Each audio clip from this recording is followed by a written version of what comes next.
Hi, my name is Aaron Linsdau. I'm a Polar Explorer motivational speaker. Today, I'm going in my engineering garb. It's Tech Day! Today, I'm going to review the Hisense, let's see if I can get the label displayed, Dehumidifier, a 35-pint model.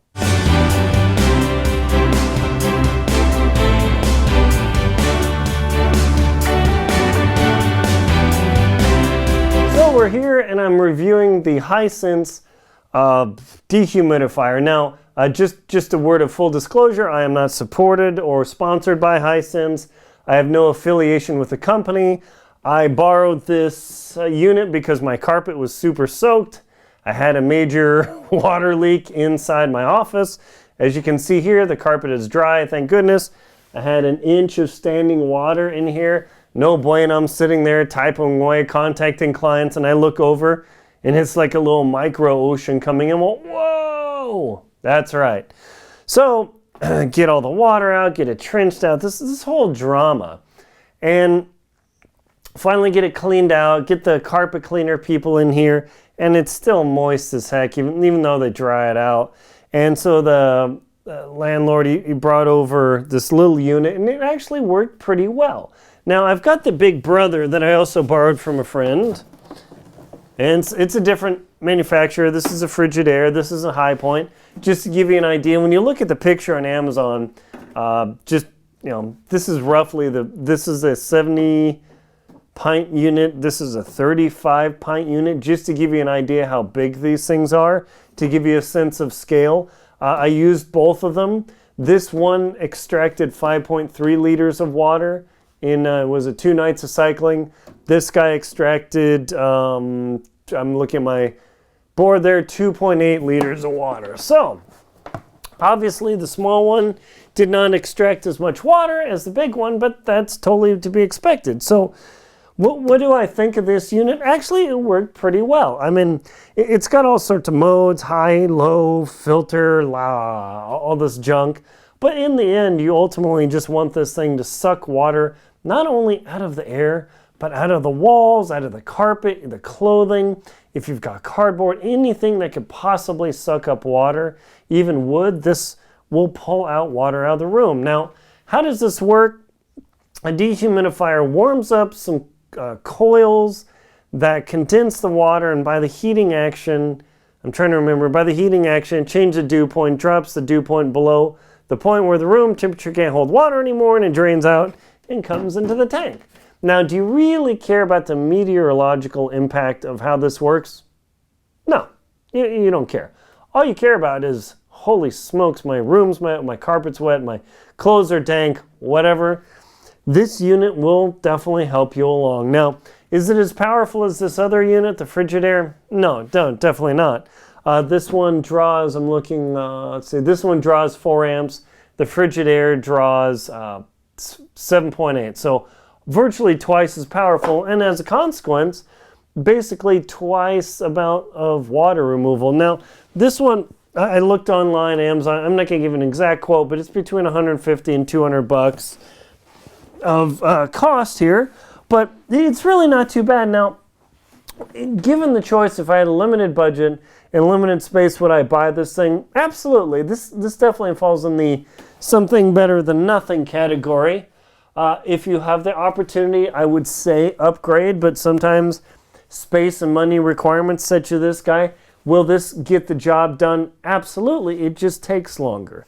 So what I'm going to do is I'm going to plug this in and show you how it powers up and all the beeping and options, and I'll zoom into the screen a bit to show you how it works. But before I do that, I want to show you how this tank works. The water gets poured into the tank from the condenser, and it's got this little handy handle, and this thing's pretty darn close to full. It's got a little full indicator, it throws a switch, all that goodness. And in here, also this thing has a filter on it, so this is full of water, just because I wanted to show you what it's like. It's not too bad to lift. I mean, I'm in my mid-40s. I work out and everything, but not too much of a problem. It's got a handy carrying candle that you can lift this up with. And the filters on this side, before I turn it on, You can see it's actually a little dirty, so the owner needs to clean it. Oof. Actually, oh yeah, I didn't clean this side filter. I realized it's got a filter on both sides. That is gross. Ugh. So I need to clean that because it gets a smell like all air conditioning, and like with your refrigerator, make sure you clean that thing out. It's got a filter on this side as well, which I have cleaned out. So you definitely need to keep on top of this, and you can see the coils inside of there. That's how it really works. Let me zoom in and I'll show you. All right.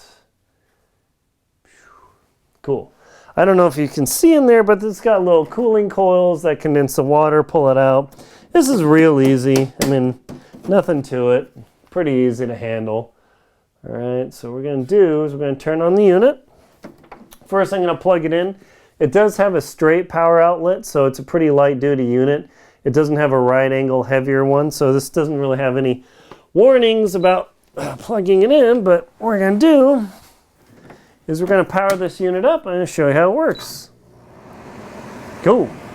Okay, so let's see, I got to zoom out a bit so my head's not cut off. It's kind of weird.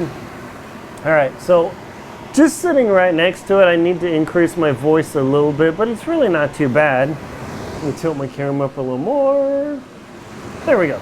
Now it's, I would say, comparable in sound to the Frigidaire, so that's not too bad. It's got a squirrel cage motor. I mean, or a fan. It's definitely blowing out air.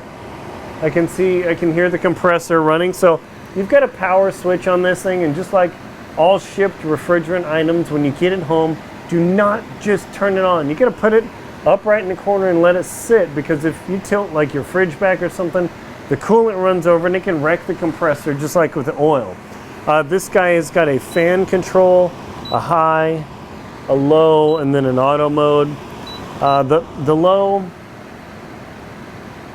yeah, you put it to the high, definitely louder, but that's part of the deal.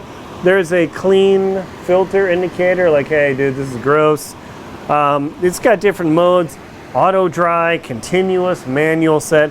I use the manual set because right now the relative humidity in the room is like, indicates 74%. So the RH, or relative humidity indicator, in this thing is working. I can already start seeing the RH indicator drop to 72.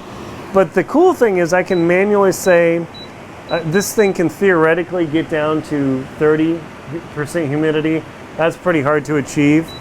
But you put this up to 45 or 50, and the unit will run until it drives down the humidity just below for hysteresis, and then it will try and keep the humidity at a certain level. So that's actually pretty nice to be able to click that. And already, it's actually starting to drop the humidity level. Now, I ran this for 2 nights, and I ended up with, I'm looking at my notes here, 2.8 liters of water versus the Frigidaire that pulled out 5.3 liters of water. So you have about half the electricity consumption, about half, roughly half the weight, give or take, half the height, but half the capacity. So it's definitely a trade there. It's also got this timer mode. I've seen others with Wi-Fi and Bluetooth. Don't get that. Do you really want to mess with more tech? I mean, what happens when the little module stops working? So not too shabby. On the back of this thing, it does have a cord wrap. I'm going to shut the fan off and shut the unit off. Now, just like your other tech, like I said, don't be just on, off. This is not a stereo system. It's got a coolant and refrigerant in there, and you don't want to wreck it. So if you bought it and then it gets home, and either you bought it at a local store or you bought it online, I've got a link to the Amazon link or a link to Amazon below. When it gets there, don't just turn it on. Set it up, set it in a corner, and just let it sit. You won't know anything's happening, but know that the refrigerant is slowly settling down, the oil is slowly settling down, so you don't ruin the compressor and the unit. And that's the key operating thing, because once a compressor dies, whether it's in the Frigidaire, this, or even in a commercial system, it's over, dudes and gals. Yeah, over. So as far as servicing and everything, I haven't had any problems. I turn it on, I run. Seems to suck Get water out of the air, not too shabby. The cord wrap here, pretty handy, little cord wrap. I'm going to unplug the unit. There we go. Unplug this thing and you just wrap the cord. And now this one is not designed for theoretical continuous use. Why is that? Because unlike the Frigidaire unit, it does not have a spigot in the back where you can continuously drain the bucket. So if you need something to constantly run and you don't want to mess with changing the bucket, this is definitely not your unit. If you need something that is a little bit lighter duty, hey, there's humidity. I don't know how many square feet. That one's like a full house one. This one more like a section of a house. So if you need just a relatively small-ish space, read the specifications. This unit is just pretty good, so not too bad. Continuous drainage option, level surface. Apparently there is a hose. Oh, this does. I'm a terrible reviewer. Check it out. It actually has a little hose thing. Now, is this as convenient as a regular hose spigot on the Frigidaire? No way. You've got to get the right hose, and I'm sure there's a coupling, and oh, it's gross. But you can, so my mistake. Oops, and the little hatch just fell off.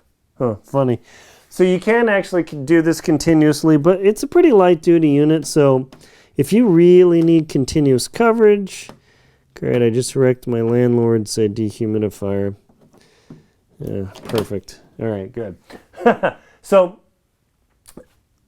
do you need heavy duty continuous? This is definitely not the unit. Do you want to save some money and just have it work every so often just to pull some humidity out of the air? It's a total winner. So whether you go with the very large Frigidaire unit or the smaller unit, it definitely depends on your needs and your budget. If it were me, I definitely would buy a bigger unit always, but it's a lot more expensive. It takes up more space. It is much heavier and harder to move. So that is a consideration if you've got back problems or whatever. Don't lean over and just pick these things up. But do I recommend this unit? Yeah, it got the job done. It sucked out, was it almost 3 liters of water over 2 nights. Not too shabby. The RH sensor is working compared to the Frigidaire, which is not. Does that really matter? Yeah, it does, because once you get to a certain humidity level, you don't want to waste power. I mean, it's pointless. That one, maybe it's just goobed up and needs to be cleaned. Who knows? So, highly recommended. Really like it. If I had to move again, who knows? Maybe I'll get one. Just nice to have. So, I put a link below, an affiliate link to Amazon for this unit. If you need a small one, it gets the job done. Highly recommended. My name is Aaron Linsdau. I'm a Polar Explorer motivational speaker, and today an engineer for you to help you out. Please like and comment on the video. Subscribe to the channel below. Just click the subscribe. Please support me on Venmo, PayPal, and Patreon. Thank you very much for watching.